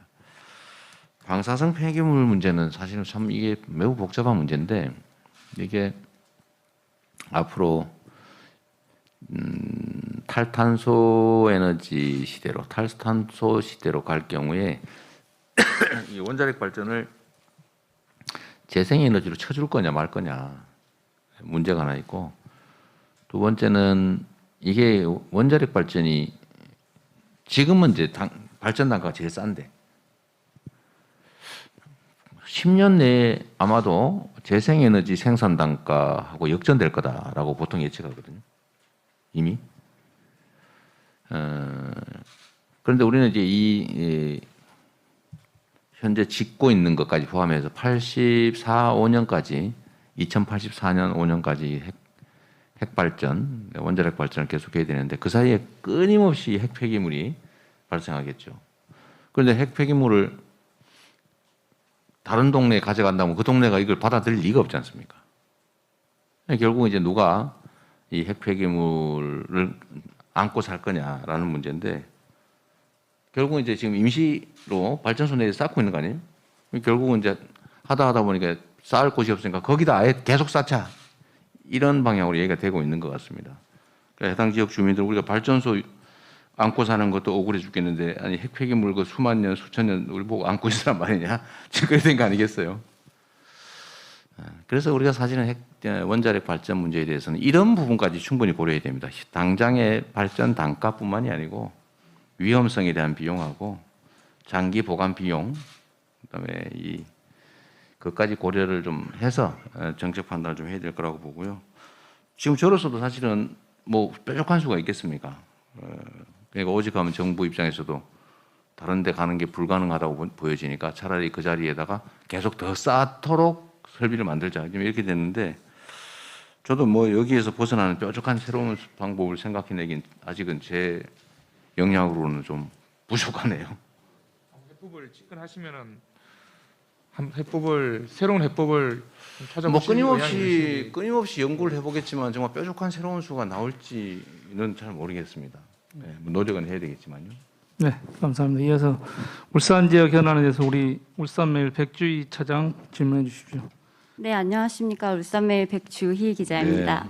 네, 대한민국 최고 산업도시이자 공업도시였던 울산이 지금은 조선, 자동차, 석유화학 등 3대 주력 산업의 위기로 매우 어려운 시기를 겪고 있습니다. 울산 3대 주력 산업의 회생 방안을 비롯해 신성장 동력 확보 등 산업 수도 울산을 한층 더 업그레이드할 수 있는 후보님만의 대책이 있으신지 궁금합니다. 제가 무슨 뭐 천재도 아니고 지금 당면한 그 모든 그 거대한 문제를 확실하게 해결할 또 저비용 고효율로 해결할 방법이 있으면 여기서 이러고 있지 않겠죠. 그러나 뭐 심각한 중요한 당면 과제인 것도 분명합니다. 이게 결국은 이제 산업 체제 재편과 관련이 아주 높은데요. 과거에는 우리가 이제 에너지를 많이 사용하는 이제 소위 중후장대 산업의 핵심이 이제 울산이었던 거죠. 그 중에 자동차, 선박, 뭐 화학 뭐 이런 중심지였는데 이제는 이게 일종의 이제 산업 전환에 당면해가지고 특히 이제 재생에너지 시대로 세계 경제 산업 구조가 재편이 되면 사실 이게 다 경쟁력이 없는 부분이 돼버려요. 그럼 이거 어떻게 하느냐? 그리고 조선은 앞으로 아마 친환경 선박으로 대대적으로 다 전환될 거다. 고효율 친환경 선박으로. 지금 우리가 약간 거기서는 현재 상태로는 세계적인 우위를 점하고 있죠. 이 경쟁력을 계속 유지하는 게 일단 필요할 거라고 보여지고요. 자동차는 지금 내연기관 중심인데 이게 지금 앞으로 전기차, 수소차로 다 바뀌게 될 텐데 그러면 거기에 좀 맞춰서 자동차 생산 시스템이나 또는 부품 생산 업체나 이런 것도 좀 많이 바꿔가야 될 것 같고 바꾸려면 비용이 드는데 결국은 그것도 저는 탄소 부담금 탄소 전환 때문에 생긴 문제니까 탄소 부담금을 산업 전환에 지원해 주는 방식을 통해서 좀 산업 전환을 빠르게 해 나가는 게 중요하겠다고 보고요. 석유화학도 이게 결국은 이제 화석 연료 사용을 최소화하는 사회로 지금 우리 이행하기 때문에 지금 현재 방식의 석유화학 산업은 계속 유지되기가 어렵겠죠. 그러면 우리가 또 이 부분은 제가 이런 것이 이제 전환의 위기 현장인데 기초과학기술 또는 첨단 과학기술 분야에 대한 정부 투자를 대대적으로 늘려야 된다. 그리고 이제 미래형 인재 양성을 위해서 교육 시스템을 대대적으로 재편해야 된다. 라고 말씀드리는 것 중에 사실 이제 석유화학 분야도 예를 들면 이제 바이오 화학 분야로 대대적으로 바꾼다든지 이런 새로운 산업 전환 또는 신산업들로 가게 해야 되겠죠.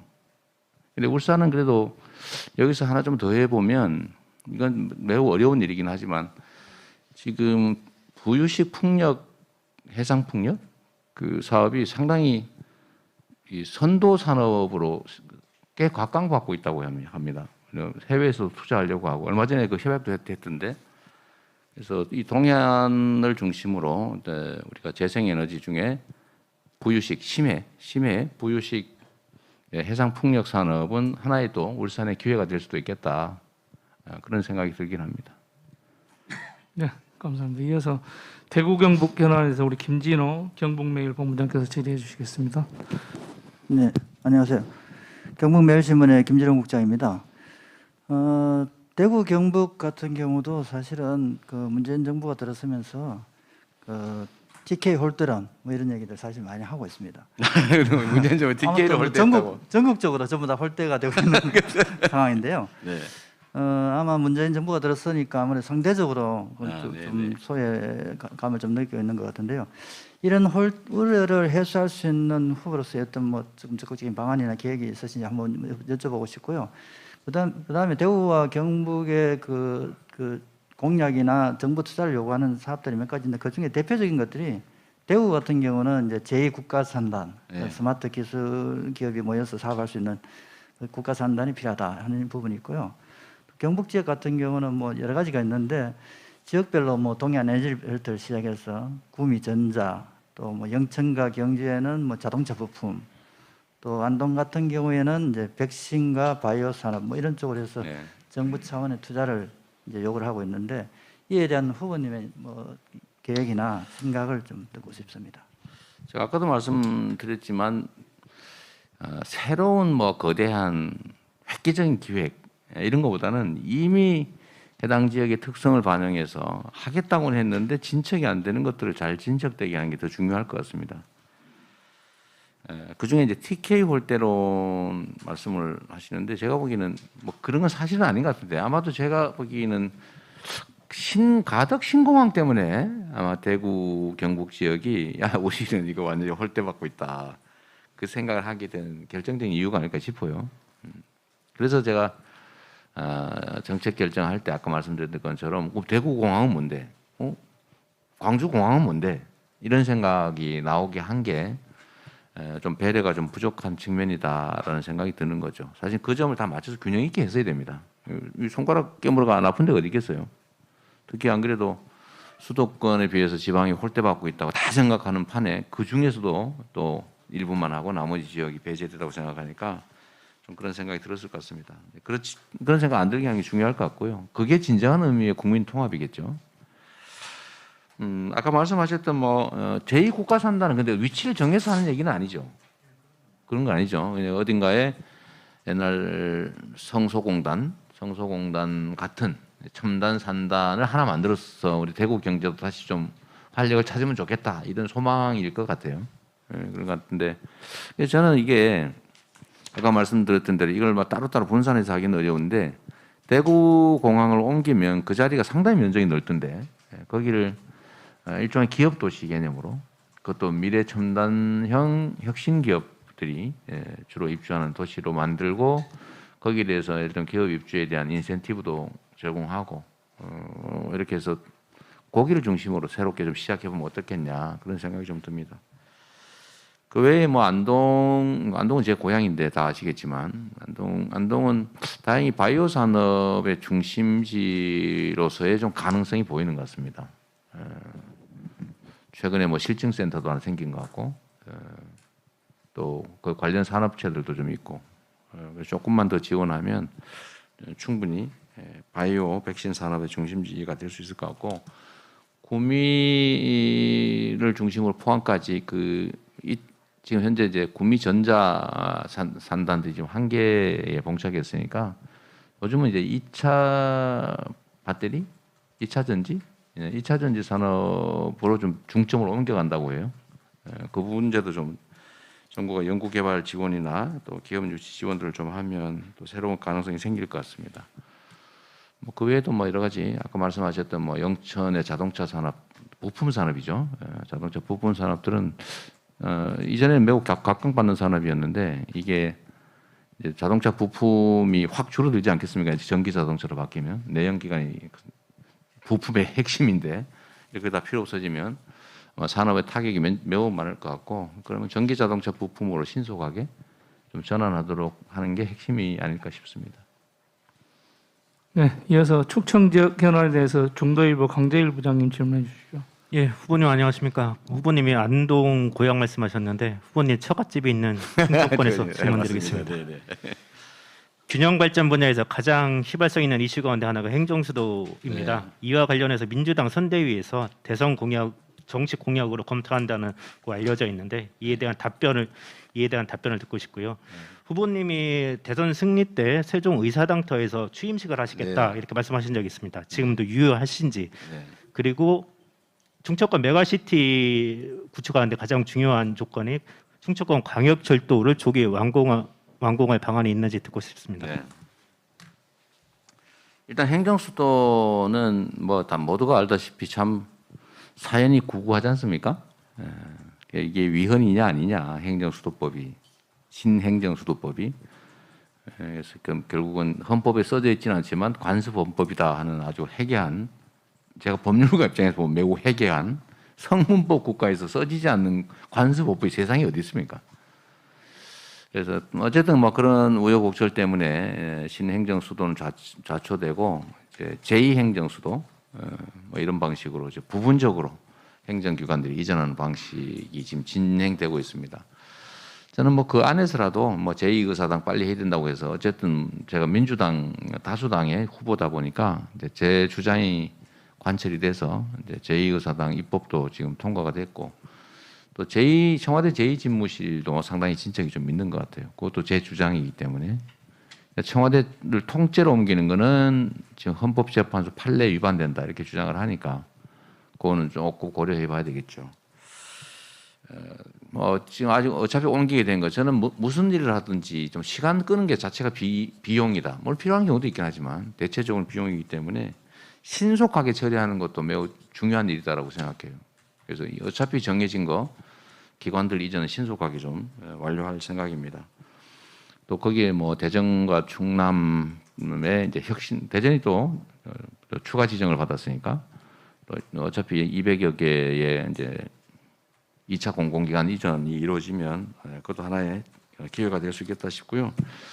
자, 취임식은 그때는 한번 아이디어 차원에서 얘기를 해봤는데 아직 뭐 공식 발표는 안 했습니다만 제가 도지사 취임식도 임진각에서 하려고 하다가 그때 태풍 와서 못했거든요. 다 준비해놓고 그래서 저는 대통령 취임식을 세종에서 하는 것도 괜찮겠다. 그래서 공식 발표를 하려고 생각 중입니다. 공약으로. 광역철도는 결국 이제 이것도 속도의 문제 하나하고 청주 시내를 통과할 거냐 말 거냐 이제 그거가 핵심인 것 같은데 저는 통과하는 게 맞다고 생각합니다. 약간 이제 휘긴 하는데 그래도 이제 효율성을 따지면 충주 시민들이 활용할 수 있게 하는 게 바람직하겠다고 보고요. 결국은 계획된 것 또는 그 이상으로 속도를 좀 내는 게 중요하겠다고 보고 지금 저게 또 하나 문제죠. 저기 어디죠 이게 가로지르는 노선 이름이 뭐더라? 철도? 중부내륙선. 네, 중부내륙선. 그거는 이제 4차 철도망 계획에는 빠졌는데 그건 5차 철도망 계획에 넣는 게 필요하겠다라고 생각합니다. 네. 네. 이어서 우리 강원 지역 현안 우리 강원도민일보 이승은 기자께서 질문해 주십시오. 아이고 지치네. 네, 강원도. 네네. 갖다 주시죠. 네, 후보님 안녕하십니까? 저는 강원도민일보 이승은이라고 합니다. 네. 비수도권 중에서도 소외감 드는 지역은 어디다라고 말씀을 해주셨는데 사실 저출산 고령화, 지방 소멸 위기의 최대 피해 지역은 사실상 강원도라고 생각을 하고 있습니다. 네. 수도권을 위해서 2중, 3중 각종 규제를 또 이제 감내를 해왔던 곳 또한 강원도라고 할 수 있는데요. 아까 후보님께서도 모두 발언에서 전국적으로 메가시티 운동이 좀 일고 있다고 말씀을 해주셨어요. 근데 하지만 강원도는 뭐 충청, 부울경, 광주, 전남과 같이 어디에도 좀 묶일 수 없는 상황입니다. 이렇다 보니 또 강원도민들은 생존권 수호 차원에서 강원 평화특별자치도라는 입법화를 요구를 하고 있는 상황인데요. 이에 대한 후보님의 입장과 또 지난 10월 강원 경선 이후에 또 진전된 강원도 발전 구상이 있으신지 알고 싶습니다. 네.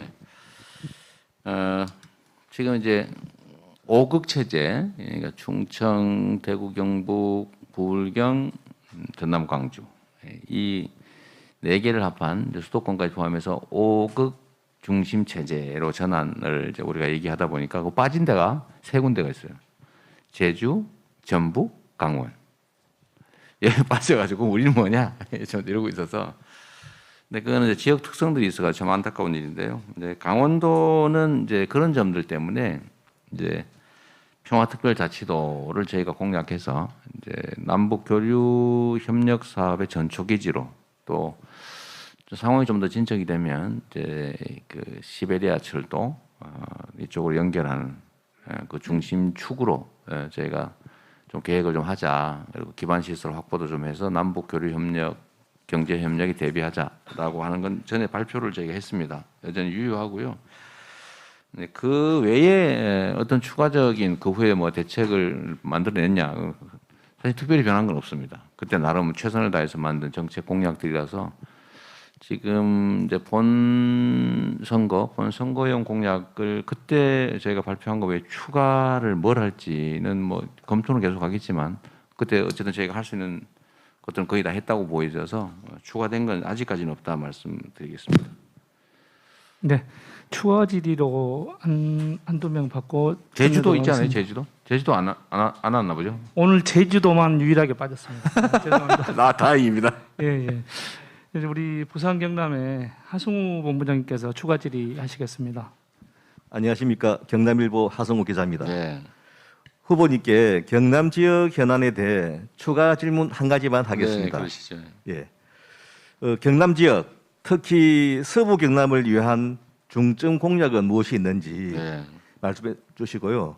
그리고 김천에서 지금 거제를 잇는 172km의 남부 내륙 철도를 지금 신속 착공을 위한 대안이 있는지 말씀해 주시면 감사하겠습니다.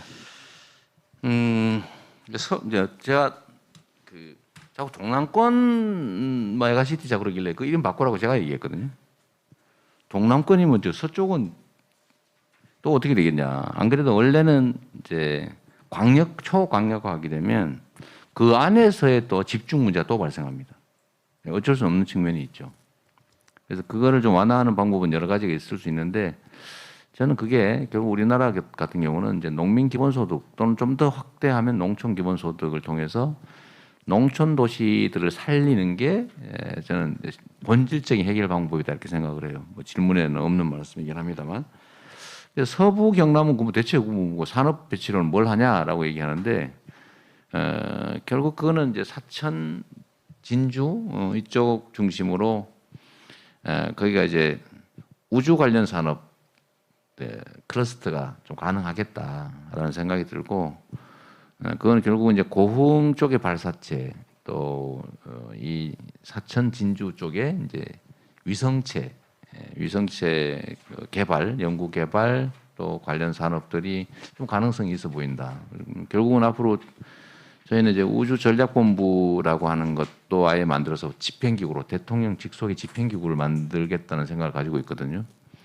이제 군에도 이제 우주사령부를 창설할 기획을 가지고 있고 우주전략본부를 중심으로 이제 앞으로 이제 우주산업들 육성해 나가야 될 텐데 저는 가능하면 이미 있던 그 사천 일대에 그 위성체 관련 산업, 연구 개발, 인프라 이런 것들 좀 활용하고 또 확대하면 서부 경남에도 기회가 좀 생기지 않겠냐 그런 생각합니다.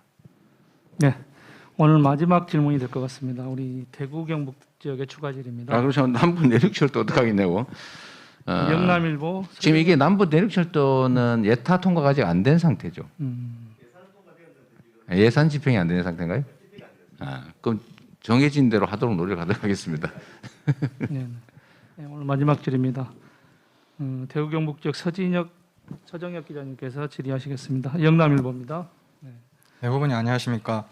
지난번 메타버스 TK 방문 후 지역에서 후보님 인기와 지지도가 좀 상승했다라는 평가가 많습니다. 네. 또 메타버스 방문한 후 내부적으로 선대위에서 TK 득표율을 좀 높였다는 이야기도 들리는데요.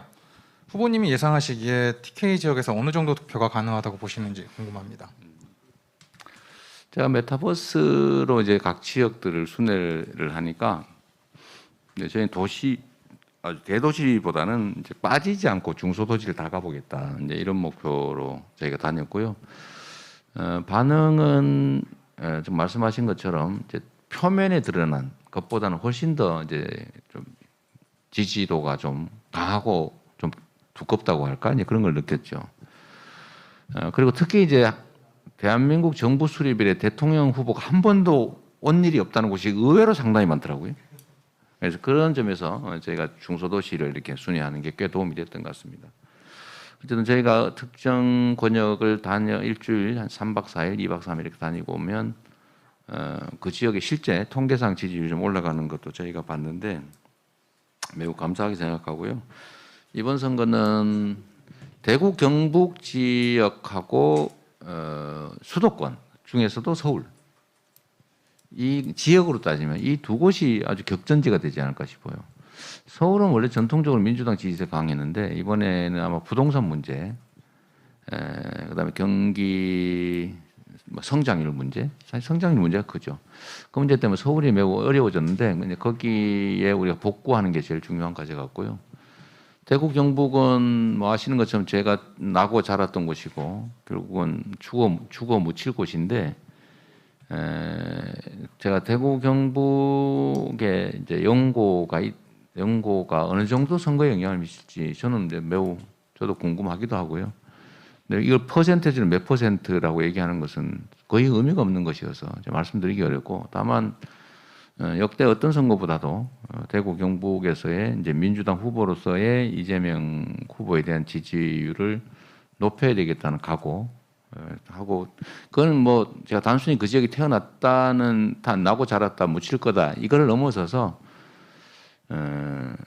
사실 대구 경북 지역을 포함한 지방 경제를 살리고 국가 경제를 살릴 능력 있는 사람이 누군가 라는 측면에서 저는 대구 경북에서도 이번에 상당 정도 인정을 받을 수 있을 거라고 기대하죠. 결국 자신들의 삶이 더 중요한 거 아니겠습니까? 자신들이 지지한 정당의 입지보다는 나의 미래, 나의 삶이 더 중요할 거다. 그러면 결국 능력 있는 사람을 선호하게 될 거다.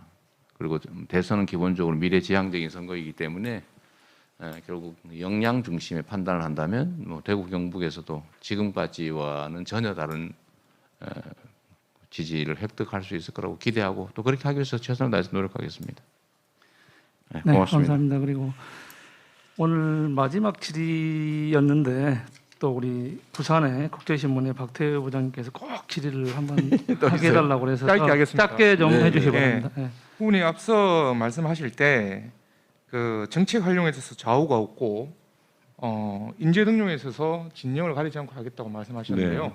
그렇다면 집권하셨을 때 필요하다면 국민의힘과 연정도 검토하실 수 있습니까? 저는 뭐 그분들이 거부하지 않으면 그게 이제 가능할지는 모르겠지만 저는 가능하다면 하고 싶어요. 근데 이번 문재인 정부에서도 사실은 상대 진영의 인재를 쓰고 싶어 했는데 다 거절당했다고 하더라고요. 근데 그게 이제 대립 정치의 산물이죠. 정말 어떻게 하면 이 국가가 더 발전할 것인가, 더 국민의 삶이 더 나아질 것인가를 최우선에 놓고 고민했다면 저는 안 그랬을 것 같은데 결국은 이제 발목을 잡아가지고 태클을 걸고 또 그 넘어지면 내가 반사적으로 이익 보는, 그래서 뭐 못하게 하기 경쟁, 이 상황이 아닌가 싶어서요. 제가 정말 섣부르긴 한데 가능성은 매우 낮다고 보이지만 바람직한 방향이다, 이렇게 좀 정리해 주면 좋겠습니다. 이게 혹시 정치적으로 이상한 또 해석이 가능해서요. 하겠냐라는 얘기는 좀 이따 얘기하는 걸로 좀 정정을 하도록 할게요. 바람직하다, 이 정도. 네. 네, 감사합니다. 오늘 모든 질문에 대해서 성김성의껏 답변해 주신 우리 이재명 후보님께 다시 한번 감사의 말씀드립니다. 그럼 이것으로서 우리 한국 지역 언론인 클럽 초청 20대 대선 이재명 대선 후보 초청 토론을 모두 마치겠습니다. 감사합니다. 그리고 간단히 기념 사진 촬영 한번 하겠습니다. 앞으로 나와 주십시오. 네. 고생하셨습니다, 회장님. 고생하셨습니다. 이쪽 앞으로, 이거 뒤로 밀리고.